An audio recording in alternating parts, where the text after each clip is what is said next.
All right, let's dive right into this explainer and solve what is literally the ultimate financial detective story. Picture this. A business makes a massive profit, sales are absolutely through the roof, but the bank account, completely empty. It's a paradox that keeps business owners awake at night. Well, today, we're going to crack that case wide open using the ultimate financial polygraph, the funds flow statement. We're going to see exactly how millions of dollars can legally vanish from a booming business without a single crime being committed. Imagine a totally panicked startup founder. We'll call him Pete. He's staring at a super healthy income statement showing hundreds of thousands in profit. But when he goes to run payroll, zero cash. Zilch. He is profitable, but he is flat broke. How is that mathematically possible? To figure this out, Pete needs a financial magnifying glass. He has to stop looking at static numbers and start tracking the flow. Because somewhere between making that profit and paying his team, a massive chunk of value just went completely missing in action. So, here's our case briefing for today. We're looking at the missing money mystery, working capital explained, where got, where gone, the good and the bad, and finally, building your tracker. Starting with Section 1, the missing money mystery. So why are traditional financial statements totally failing our guy Pete? Well, traditional balance sheets show your financial position, but they completely hide the actual movement and utilization of those funds. Think of a balance sheet like a photograph taken at precisely midnight on New Year's Eve. It shows exactly what you have in that one split second, but it completely ignores how that money moved, how it danced around, or how it was spent during the other 364 days of the year. Pete's essentially looking at a snapshot, but he really needs to watch the whole movie to figure out where his cash went. In fact, keeping track of these movements is so absolutely critical that Accounting Standard 3 makes it totally mandatory for listed companies to prepare a cash flow statement. The financial world knows that if you aren't tracking the flow, you're basically flying blind in a hurricane. You have to know exactly where the entity got its funds and exactly how it deployed them. The stakes are just way too high to rely on a single snapshot. Moving on to Section 2, Working Capital Explained.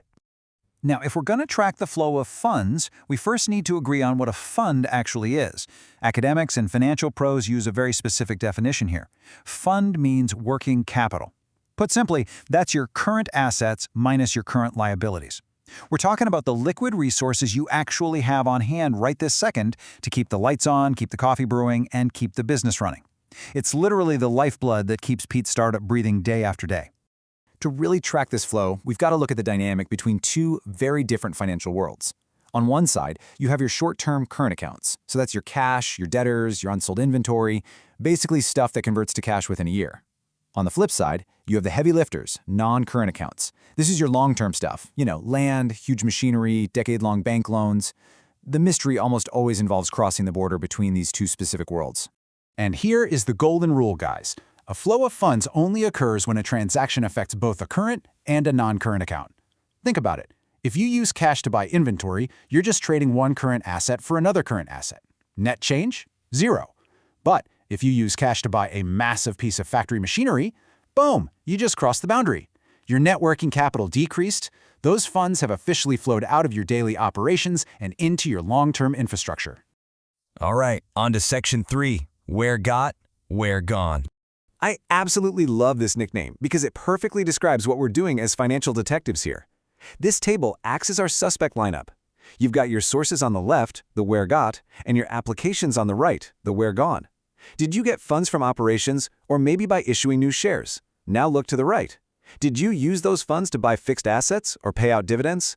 If our panicked founder Pete made $1 million in operating profit but then turned around and spent $2 million buying a brand new warehouse, well, this table solves the mystery of the empty bank account in a heartbeat. He literally spent his working capital on a building. Which brings us to Section 4, the good and the bad. It's time to play devil's advocate and evaluate the strength of our primary evidence. First up, the good stuff.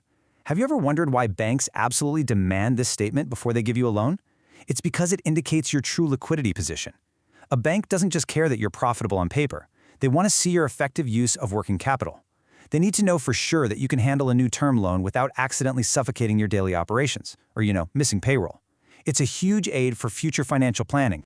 But, of course, there are blind spots. The main limitation is that it focuses heavily on working capital rather than your exact precise cash position. And as the old saying goes, cash is king. Why? Because you can't pay your taxes or your employees with a warehouse full of unsold company swag. The IRS only accepts cash. So while it's an incredibly powerful tool, it definitely cannot replace traditional statements. It just enhances them. Plus, it completely ignores non-fund transactions. Finally, let's wrap up with Section 5, building your tracker.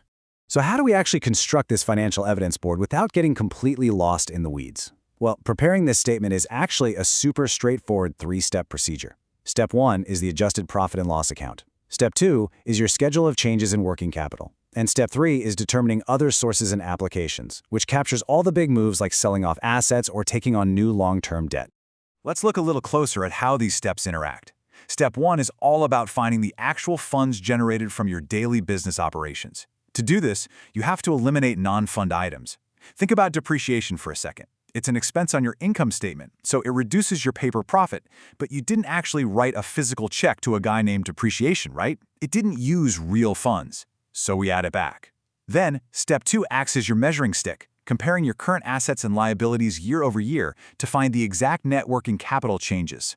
And just like that, the case is officially closed. Our startup founder, Pete, wasn't robbed at all. He just reinvested his operational profits into long-term assets, which shifted funds out of his working capital. He's cash poor but asset rich. So the real question is, now that you know exactly where the money went and you have this powerful tool in your detective kit, what financial mystery will you solve in your business next? Thanks so much for joining me on this explainer. Now go pull up your own statements and start tracking the flow.